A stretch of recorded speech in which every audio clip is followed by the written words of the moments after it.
cova.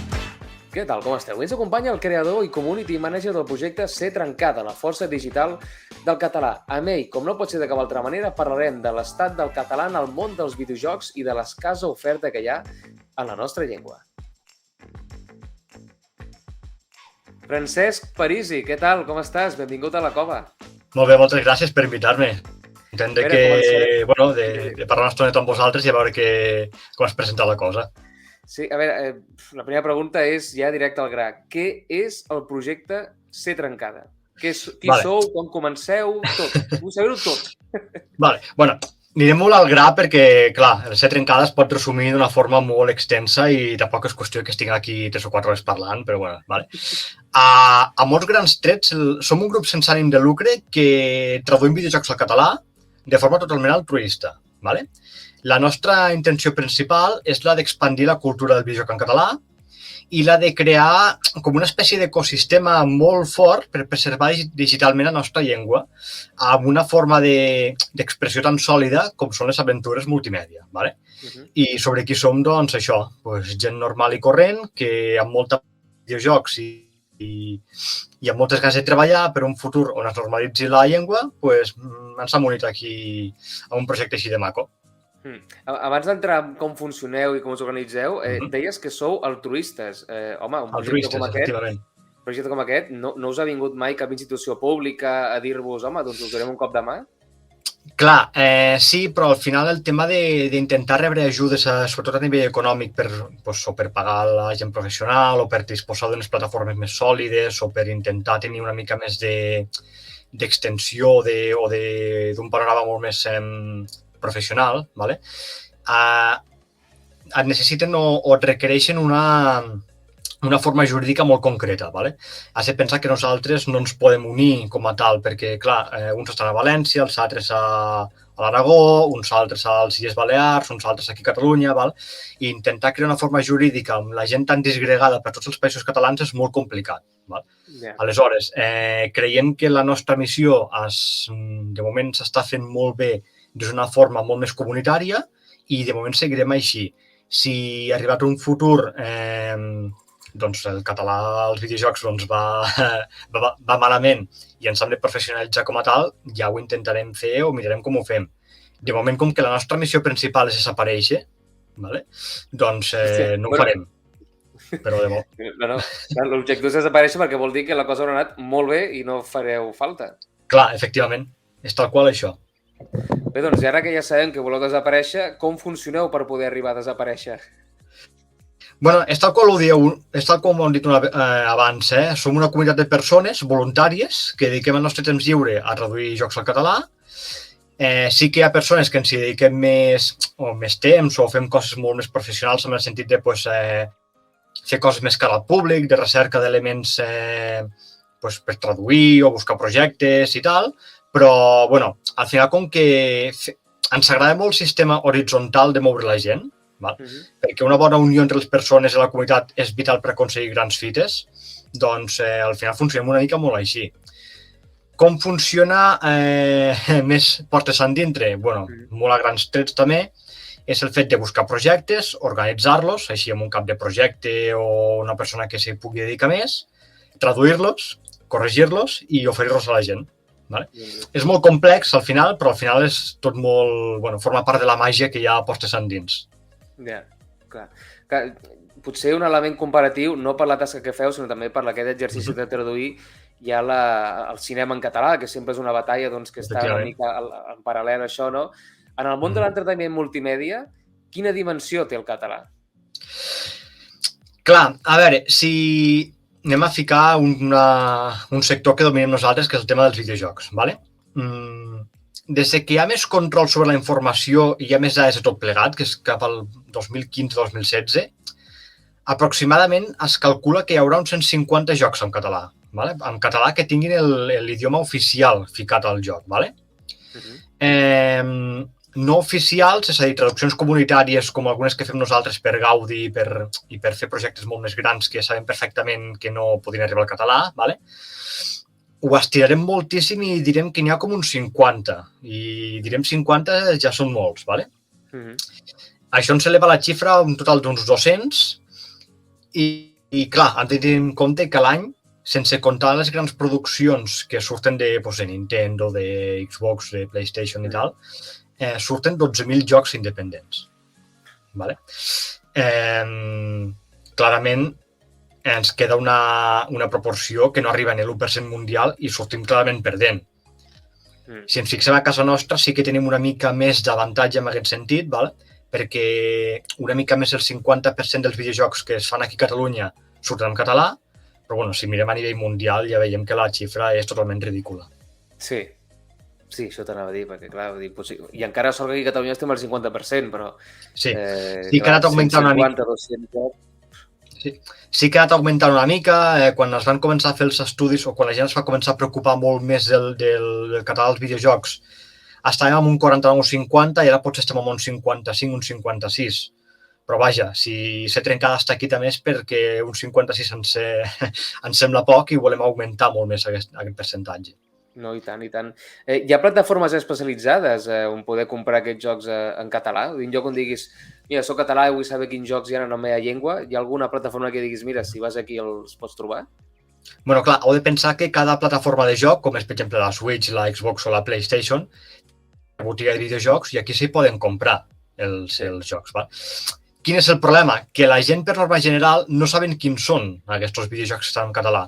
Perquè a dites botigues, per començar, no s'especifica que tenen l'idioma i aquesta informació, o sigui, el fet de que la gent conegui que aquest joc està en català, depèn en exclusiva de la promoció que se'n faci a través de les xarxes, sobretot.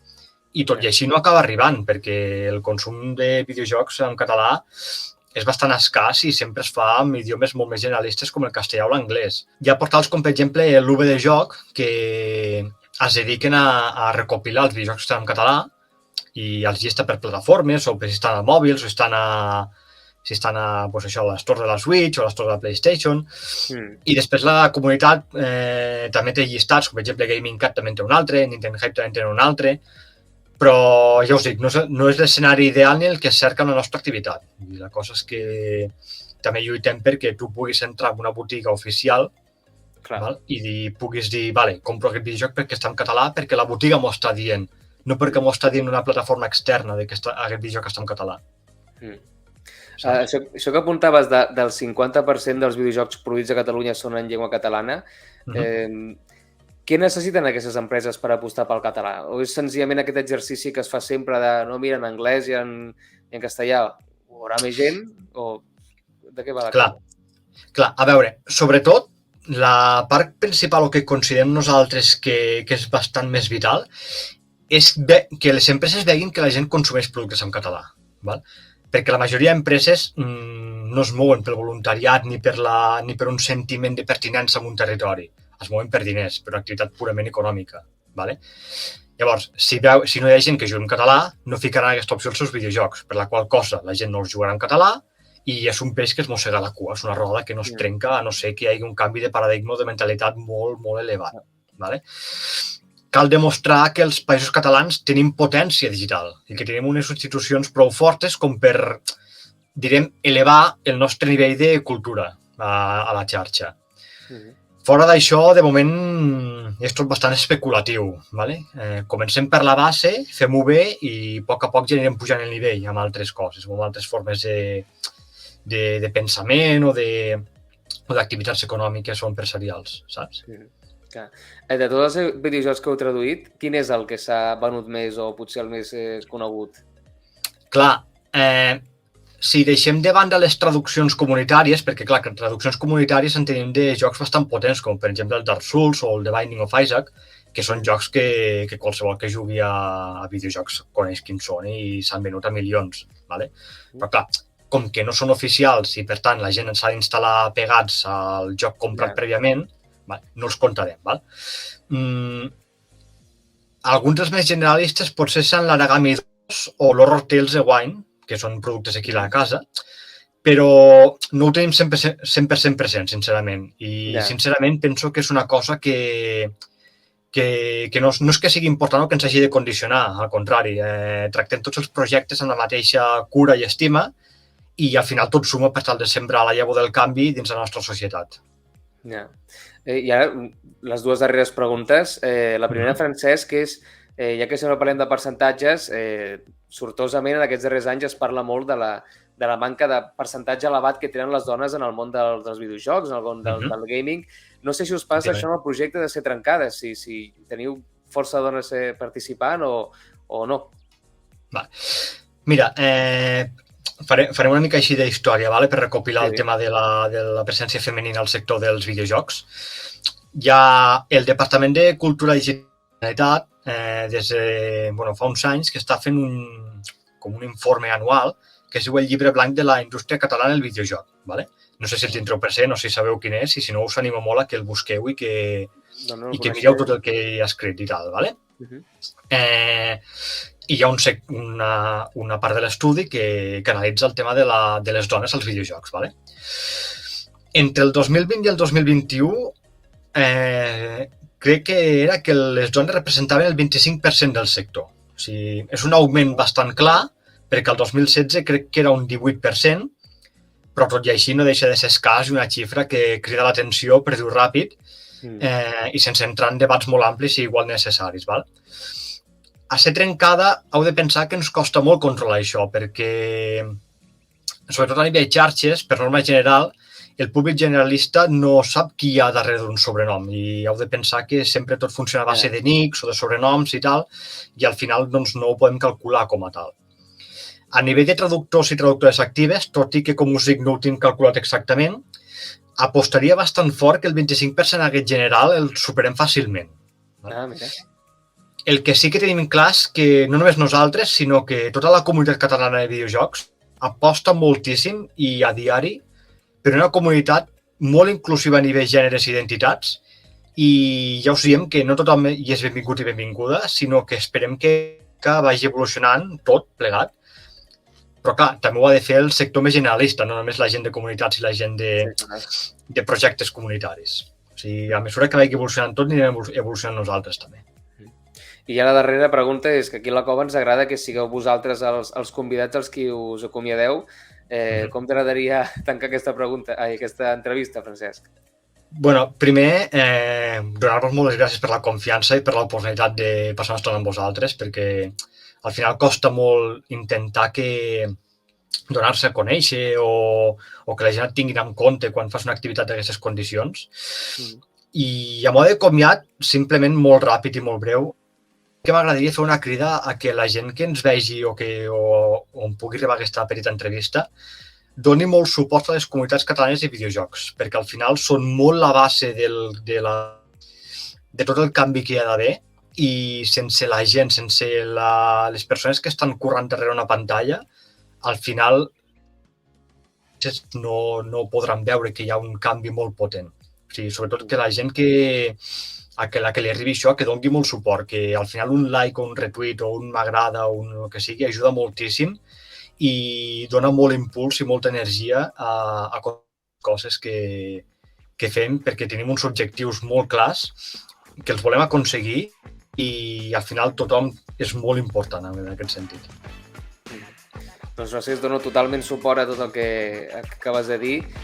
Creador i community manager del projecte Ser Trencada, la força digital del català. Moltes gràcies per haver-nos acompanyat i, sobretot, espero que la vostra desaparició sigui el més aviat possible, perquè serà sinònim de que el projecte ha aconseguit les seves fites, que són, per fi, tenir un món digital en llengua catalana. Fins aviat, Francesc.